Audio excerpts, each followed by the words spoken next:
Hi எல்லாரும் எப்படி இருக்கீங்க? தம்பி வாயில ஒரே புண்ணு இருக்கிறதுனால தேங்காய் பால் குடுத்துருக்கேன். காலையில வெறும் வயித்துல தேங்காய் பால் சாப்பிட்டா நல்லதுன்னாங்க. தேங்காய் பால், ஏலக்காய் போட்டு ஜீனி போட்டு ஆத்தி குடுத்தேன், குடிச்சிட்டான்.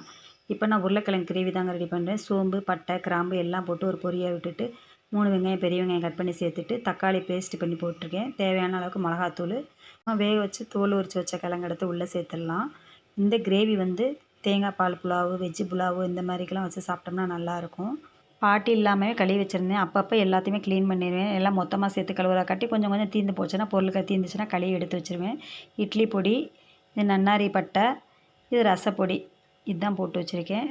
தேங்காய் எப்போ உடைச்சாலும் இந்த மாதிரி சில்லு போட்டு எடுத்து பாக்ஸில் போட்டு ஃப்ரீசரில் வச்சுக்கிட்டோம்னா கொஞ்சம் கூட வேஸ்ட் ஆகாமல் சமைச்சு எடுத்துடலாம். தம்பி ஸ்கூலுக்கு போயிட்டு வந்துட்டேன். எனக்கு மட்டும் பிளாக் காஃபி போட்டேன். டீ காஃபி குடிக்காதனால இப்போ பிளாக் காஃபியாக போட்டு குடிக்கிறதுன்னு நினச்சா குடிக்கணும்னு நினச்சா. தம்பிக்கு காஃபியில் வந்து ஓமப்பொடி போட்டு குடிக்கிறது ரொம்ப பிடிச்சிருக்குன்னு அவன் இந்த மாதிரி தான் போட்டு குடிச்சிட்ருக்கான்.